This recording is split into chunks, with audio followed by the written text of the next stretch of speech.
Comme vous savez, il y a des piscines qui servent à la détente et la relaxation. On a des piscines qui servent au jeu, d'autres piscines sportives qui sont utilisées pour la natation, la course de natation, la plonge et autres activités sportives. Et on a aussi des piscines d'hydrothérapie qui sont utilisées pour les soins avec des piscines chauffées. On peut aussi avoir des piscines d'apparat et de décoration. Bonjour, donc dans la chaîne A3E, vous allez trouver une nouvelle partie sur le playlist nommée piscine et hydrothérapie, ou ce qu'on appelle les spas, sur lesquels on va parler des types de piscines. Alors les piscines servent à la détente et relaxation.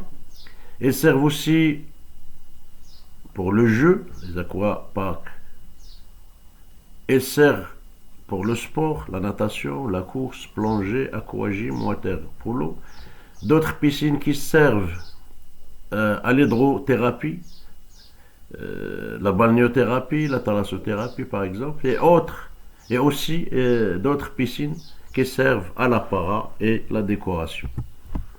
Alors les piscines à structure en béton armé sont des ouvrages composites, bien sûr, complexes, qui peuvent être le siège, donc la complexité de ces piscines en béton armé peuvent être le siège de désordres variés, affectant tant à la structure que les revêtements associés, et aussi il peut affecter les équipements. Alors la piscine est aussi le siège d'autres risques qui sont d'ordre sanitaire, de contamination, de nature soit biologique ou chimique. Alors, la pathologie de la piscine, donc, on va parler des désordres qui peuvent affecter la piscine, donc qui peuvent affecter le côté génie civil, aussi les risques sanitaires d'une piscine, et en même temps, on va faire une petite description des équipements de filtration et de traitement du bassin, d'eau du bassin, et les circuits hydrauliques de raccordement de ces équipements. Alors, les désordres concernant le génie civil, les désordres qui affectent la piscine en béton armé sont les fissurations. Donc les fissurations elles peuvent affecter aussi bien le radier que les parois verticales, c'est-à-dire les voiles. Elles résultent de l'insuffisance dans la conception, c'est-à-dire le calcul des défauts d'armature. Donc il peut y avoir des erreurs de calcul d'armature qui peuvent créer une insuffisance, qui peuvent créer bien sûr les fissurations. Donc il y a une partie qui concerne la réalisation, c'est-à-dire la disposition du ferraillage et la reprise des bétons au moment de l'exécution ou de réalisation de cet ouvrage. Alors il y a une partie aussi qui concerne, comme ce qu'on voit là, le décollement des enduits, et constaté en cas de mauvaise réparation des supports, donc une mauvaise préparation plutôt du support, de l'épaisseur ou bien de l'insuffisance ou le mauvais dosage des enduits. Alors le décollement aussi de carrelage a pour origine la mauvaise réalisation des joints séparant les carreaux ou le non-respect des joints de fractionnement pour les grandes surfaces. Alors pour bien comprendre ces anomalies au niveau génie civil, donc le génie civil concernant une piscine, donc il y a le bassin piscine qui est fait en béton armé, donc il peut bien sûr avoir plusieurs assises. Là on trouve l'assise 1, 2 et 3, donc c'est les appuis sur le sol. Il y a aussi une partie plage qui est affectée par l'échauffement important au niveau des terrasses, donc il y a un blocage des plages. Et il y a aussi la partie la plus importante, c'est la terre, donc la présence d'argile compressible, de remblais d'esparates, le point dur de terrain remanié, et souvent ces facteurs-là souvent sont à l'origine des tassements différentiels. Donc il y aura des tassements différentiels sur la partie remplie. Donc il faut prendre en considération cette partie-là. Elle est très importante. L'étude géotechnique du sol est très importante pour la réalisation d'une piscine. Alors une piscine doit être étanche. Toute perte d'eau doit faire l'objet d'une attention particulière afin de trouver l'origine. Donc chaque fois qu'on sent qu'il y a une fuite au niveau de la piscine, il faut prendre ça en considération et de voir l'origine de cette fuite. Alors pour détecter l'origine de cette fuite, donc on remplit la piscine et on contrôle le niveau après 24 heures du niveau d'eau sur la piscine. Alors il faut prendre en considération une petite remarque. Ce qu'il faut retenir pour contrôle de fuite, en saison d'été, l'évaporation peut atteindre 1 à 1,5 cm par jour. Donc si on est dans la période estivale, donc si on remplit la piscine à fleurs et demain, après 24 heures, on trouve qu'il y a une baisse de 1 à 1,5 cm par jour, ça peut être à cause des évaporations. Donc c'est pas un problème qu'on va prendre en considération. Mais s'il y a une baisse très importante, à ce moment-là, on doit attendre la baisse de niveau, à quel niveau il va s'arrêter.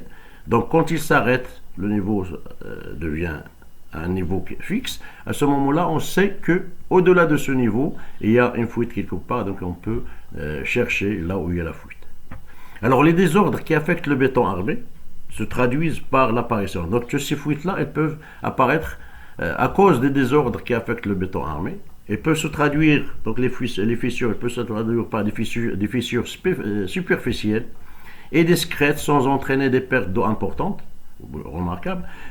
Il y a des fissures traversantes et infiltrantes, c'est les fissures les plus qui peuvent créer beaucoup de fuites.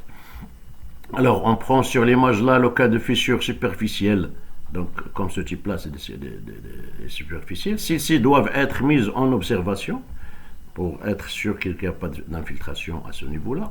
Donc il y en a d'autres cas de fissures traversantes et infiltrantes. Donc ce sont alors les fuites ou bien les fissures qui sont traversantes, ce sont les préjudiciables car elles sont susceptibles d'entraîner la corrosion et aussi d'atteindre la solidité du bassin lui-même. Alors les désordres qui affectent le béton armé se traduisent par l'apparition de taches de rouille. Donc quand il y a des infiltrations traversantes, donc on peut remarquer sur le bassin des traces de rouille, c'est-à-dire que l'eau elle atteint la partie ferraillage du béton armé. Celles-ci peuvent être la cause d'une insuffisance de l'enrobage au niveau du ferraillage par le béton. Donc si le ferraillage n'est pas bien entouré par le béton, à ce moment-là, il peut avoir l'apparition de ces taches de corrosion. Alors, infiltration d'eau à travers la structure liée au défaut de mise en œuvre de béton ou absence d'hydrofuge. Donc parfois il y a des infiltrations d'eau qui traversent la structure quand on a une absence d'hydrofuge, c'est-à-dire on mélange le béton avec un liquide hydrofuge pour éviter les grandes infiltrations. Cette dégradation peut entraîner un dégarnissage des armatures et générer des phénomènes de corrosion de ferraillage. Donc une dégradation de béton ou bien entraîner aussi des grandes fuites au niveau de dégradation béton. Alors parfois quelques formes de piscines, par exemple les escaliers qu'on n'arrive pas à mettre, on les met en agglos, en briques, agglos. Donc les agglos abonchés non remplis, il y a des agglos qui sont mal remplis, qui ne sont pas remplis de béton, elle entraîne des importantes pertes d'eau aussi et parfois une dégradation. Alors les bonnes pratiques en général de construction de piscine, il faut prévoir une étude préalable et réfléchir à la conception d'ensemble, la cause essentielle des désordres de nature structurelle et l'inadaptation des ouvrages au sol due à l'absence d'études géotechniques spécifiques à l'ouvrage. Donc chaque ouvrage piscine, il faut qu'il soit présenté avec une étude géotechnique bien faite. Alors il faut attirer l'attention à l'utilisateur sur les risques de pousser des terres en cas de vidange de la piscine, donc en cas de vidange de piscine pour une durée très longue, donc à ce moment-là, il faut avertir l'utilisateur qu'il y a des risques de poussée de la terre. Alors, deuxième point, soigner les travaux préparatoires et de remblai. Donc, il y a des DTU, documents techniques unifiés, donc DTU 12. Il fixe les conditions d'exécution des feux en chapitre 1 et celles de remblai en chapitre 5. Alors, le DTU aussi 13, 11, conditions de mise en œuvre des fondations superficielles. Et par les directives techniques piscine numéro 4, on peut voir la stabilité, une partie de la documentation sur la stabilité des bassins et leur fondation. Et en numéro 1, il y a des règles de tolérance des côtes et aspects. Alors, il faut aussi prévoir les revêtements adéquats, donc la partie étude et conception. Donc après, il faut prévoir au niveau de la réalisation des revêtements adéquats. Donc il y a des TU 52.1 relatifs au revêtement de sol scellé, contient un certain nombre de dispositions visant les plages de piscine. Il y a aussi la DTU 52.2 appliquée au carrelage collé, notamment concernant la sécurité des bassins. Et aussi une partie qui concerne la sécurité des bassins privatifs. Et parmi ces directives de sécurité, donc la piscine privative doit être équipée d'un dispositif de sécurité contre les risques de noyés. Alors à part les contaminations qui concernent le génie civil ou bien les perturbations qui concernent le génie civil, il y a aussi le risque sanitaire de contamination.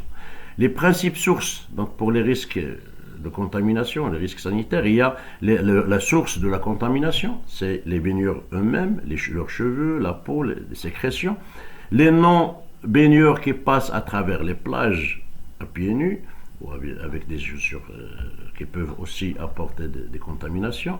Alors l'eau d'adduction, donc ce qu'on ajoute comme l'eau d'appoint, donc quand il y a une partie qui s'évapore ou une partie perdue de l'eau du bassin, donc on ajoute de l'eau qui peut venir d'un puits qui n'est pas d'un puits contaminé où il y a des problèmes de bactéries ou de virus, des produits chimiques qu'on appelle les produits chimiques qu'on amène pour la désinfection, donc ils peuvent être aussi une source de contamination. Alors le matériel d'animation et de décoration, donc c'est le matériel qu'on utilise pour l'animation et décoration des piscines. Il y a la pollution atmosphérique, le vent aussi, tout ça c'est des facteurs ou des sources de contamination. Alors le support de ces contaminations, c'est l'eau du bassin, la surface en particulier le sol, le matériel d'animation, ligne d'eau, la plongée, les canaux et aussi l'air. Alors parmi les facteurs qui favorisent la contamination, il y a la promiscuité, c'est-à-dire le nombre de baigneurs par unité de volume ou de surface, le confinement par manque de renouvellement d'air. Donc si on est sur une salle couverte avec manque de renouvellement d'air, donc c'est aussi un facteur favorisant la contamination du milieu.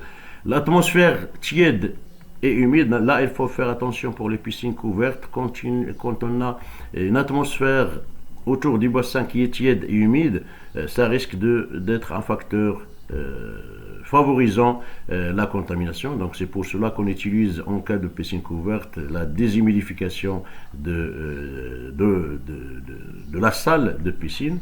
Donc les revêtements antidérapants, donc parfois on est dans l'obligation d'utiliser des revêtements plage, piscine avec des matières antidérapantes pour éviter des accidents des baigneurs. Mais cette partie dérapante, c'est une partie aussi qu'il faut bien nettoyer parce qu'elle représente un facteur favorisant la contamination. Alors la peau insuffisamment séchée, donc quand les baigneurs sortent de la piscine, donc ils doivent sécher leur peau parce que la peau mal séchée peut aussi être facteur qui favorise la contamination. Alors la nature des contaminants, il y en a des contaminants biologiques, des virus, bactéries, champignons, protozoaires et parasites, et il y en a d'autres contaminants d'ordre chimique, par exemple les produits de traitement et d'entretien, à savoir le chlore et autres produits chimiques utilisés, le pH-, le pH+, donc tous ces produits chimiques, ils peuvent être des produits contaminants. Alors la contamination, bien sûr on dit produits contaminants pour les produits qu'on utilise sur le traitement quand ils sont utilisés à des dosages qui ne sont pas très bien étudiés. Alors la contamination microbiologique apportée par les baigneurs, on peut compter quelques contaminations microbiologiques apportées par les baigneurs, les germes d'origine intestinale, les germes de peau, les muqueuses, les germes rénaux paryngés, c'est-à-dire le rhume ou la laryngée aiguë. La verrue plantaire, c'est des lésions épidémiques situées au niveau des pieds. Alors il faut prendre en considération qu'un baigneur peut apporter 30 millions de bactéries au corps d'une seule baignade. Alors la contamination chimique aussi, donc l'intoxication aiguë, ingestion et inhalation massive des produits de traitement, donc l'ingestion des produits peuvent entraîner une intoxication, et aussi l'intoxication légère, c'est l'irritation oculaire, donc l'irritation sur les yeux et sur le visage. Alors les objectifs sanitaires d'une piscine, l'objectif de tout le monde sur les piscines, c'est la protection, la santé et la sécurité des baigneurs, bien sûr, c'est le premier objectif. Alors, limitation des apports de contamination par les baigneurs, donc il faut limiter les apports de contamination par les baigneurs. Comment? Donc, limitation de la fréquentation, donc il y a une fréquentation moyenne instantanée à respecter. C'est-à-dire le nombre de baigneurs qui sont en action, qui sont dans le bassin, doit être avec une fréquentation moyenne instantanée, réglementaire, qui doit être respectée pour éviter qu'il y aura de contamination apportée par les baigneurs. Alors la mesure de prévention, donc il faut faire des équipements, des mesures de prévention sur l'équipement sanitaire, sur les pédiluves, l'information des usages, donc il faut mettre des plaques d'information, des mesures de prévention. Il y a la destruction permanente des germes apportés par les baigneurs, donc les germes qui sont déjà apportés par les baigneurs, elles doivent être traités. Donc il faut faire un traitement des eaux, donc il faut aussi faire un nettoyage des sols de proximité. Alors, concernant les objectifs sanitaires, donc ces objectifs-là, ils doivent être respectés et on est dans l'obligation d'utiliser quelques équipements pour que ces objectifs soient atteints. Alors les équipements sont placés dans un local technique, donc il y a un ensemble des équipements qui sont placés dans un local technique de piscine, à savoir il y a un filtre à cartouche, on peut avoir des filtres soit qui sont à cartouche ou bien à sable pour la filtration des eaux, d'un groupe d'électropompes qui fait la circulation entre le bassin et le système de filtration, d'un dispositif de traitement d'air, donc il faut un dispositif soit un dispositif automatique de traitement d'air, donc de régulation de pH, pour régler le pH, aussi pour donner un dosage de chlore suffisant à la désinfection des eaux, et en même temps parfois utiliser des matières flocculantes pour créer la flocculation à l'intérieur du bassin piscine pour que le filtre puisse atteindre ses objectifs de filtration.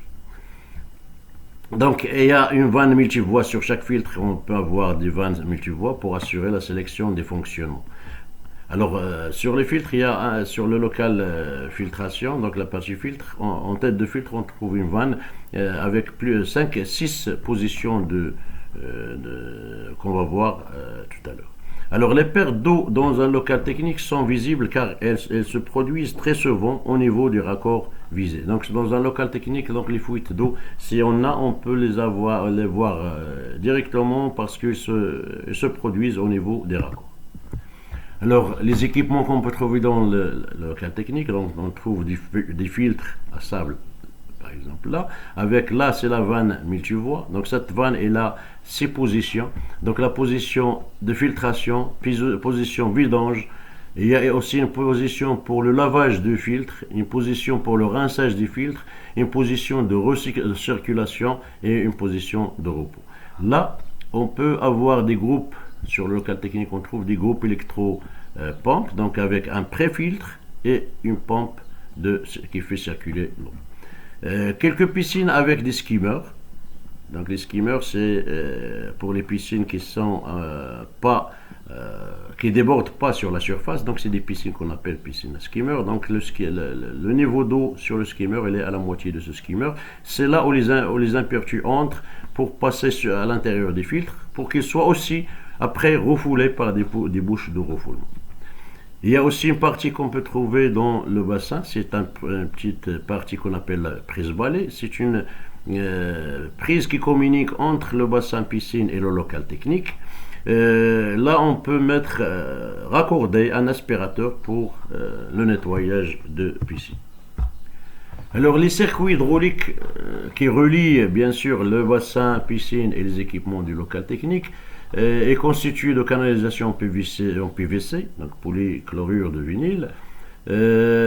Pour la piscine privée, donc c'est des diamètres souvent qui sont 50 ou 63 mm, mais sur le diamètre, mais sur des piscines publiques ou des piscines olympiques ou semi-olympiques ou des piscines publiques en général, on peut aller jusqu'à 200 mm pour le diamètre de la conduite. On peut atteindre des diamètres de 200 mm à l'intérieur, donc collés ou scellés sous le bassin, sous le béton piscine, et ils sont raccordés aussi au local. Alors les désordres qui affectent la canalisation elle peut être affectée par des désordres de décollement des raccords, des cassures de canalisation. Alors la canalisation de PVC, souvent on travaille sur les piscines avec des tubes qui peuvent résister jusqu'à une pression de 16 bars, sachant que la circulation de l'eau entre le bassin et les filtres, ça ne peut pas atteindre les 16 bars, mais on prend les 16 bars pour éviter les cassures de canalisation à cause du poids de la terre ou bien des vibrations au moment du coulage de béton. Alors là, j'ai essayé de faire un petit résumé sur les piscines. Donc un bassin piscine, donc il est de cette forme. Il y a une grille ou un caniveau de débordement qui entoure le bassin, donc qui ramène de l'eau vers une bâche à eau, ou un bac tampon. Après le bac tampon, donc elle passe vers les pré-filtres de la pompe, donc envoyé par la pompe aussi vers la filtration. Donc il peut passer pour un réchauffeur en cas on est sur une piscine qu'on peut chauffer, et après il est renvoyé par des bouches de refoulement qui sont au sol. Accompagné à tout cela, il y a une partie de traitement, donc un régulateur de traitement, donc qui prend les valeurs de quelques indications chimiques sur la partie aspiration. Donc elle va vers un régulateur qui peut servir à injecter des infectants en cas de besoin, injecter aussi des neutralisations, c'est-à-dire le pH- ou le pH+, en cas de non-équilibre de l'eau, et il peut injecter aussi des coagulants qui peuvent aider dans la phase de filtration.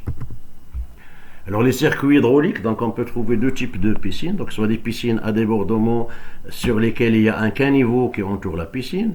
Ce caniveau-là, il communique avec une bâche alimentaire ou bien un bac tampon. Ce bac tampon, donc il envoie de l'eau vers un filtre à sable, et après il est refoulé par le niveau bas, vous voyez là, c'est le niveau bas des bouches de refoulement qui refoulent de l'eau après filtration. Bien sûr, à ce système-là, on peut ajouter d'autres pièces sur bipasse, un réchauffeur sur le bipasse, un chlorinateur, c'est un appareil qui distribue le chlore par unité de volume. À part ce système de débordement, il y a aussi des systèmes qu'on appelle les skimmers. Donc il y a la partie skimmer d'un côté et des bouches de refoulement de l'autre côté. Donc l'eau vient du skimmer vers la filtration, vers la pré-filtre, pompe et filtration. Après, elle est refoulée dans la face opposée, dans la face bien sûr opposée au skimmer. Donc dans ce cas-là, on parle de piscine à skimmer. Et dans le cas 1, donc on parle de piscine à débordement. Alors les circuits hydrauliques, bien sûr, c'est un peu toujours cette forme-là. Donc on a le circuit en vert, c'est le circuit d'aspiration. Et le circuit en vert et en bleu, c'est le circuit de refoulement. Donc on aspire de 3 positions. Du skimmer, de la bâche, du skimmer, de la grille de fond et aussi une partie d'aspiration sur le prise-balai. Et on passe vers le filtre et on fait le refoulement vers les bouches de refoulement. Donc, soit si on est sur une bouche de refoulement et un seul circuit, on peut avoir aussi un autre circuit, ce qu'on a une partie de balnéo dans la piscine. Donc le système en général, le circuit, donc c'est toujours de cette forme. Donc il y a bien sûr un coffret électronique sur lequel on peut faire la protection et la sécurité de l'électropompe. Et en même temps, il y a un programme pour préciser quelques temps de filtration, parce qu'on ne peut pas faire fonctionner la filtration en plein temps. Donc il suffit de mettre un nombre d'heures de filtration pour avoir de l'eau très bien filtrée. Alors le circuit en général, ça donne une forme comme ça. Donc vous voyez là qu'il y a une pompe doseuse qui peut aussi nous donner, peut injecter du chlore ou bien de pH. Ça dépend, il y a des pompes doseuses pour le chlore et pour le pH, pour avoir un pH neutre sur la piscine et avoir un niveau de désinfection, c'est-à-dire un dosage de chlore bien défini. Donc je vous remercie beaucoup et au prochain tuto. Donc il y aura d'autres tutoriels sur playlist, partie piscine et balnéothérapie. Merci beaucoup et à prochain tuto, Inch'Allah.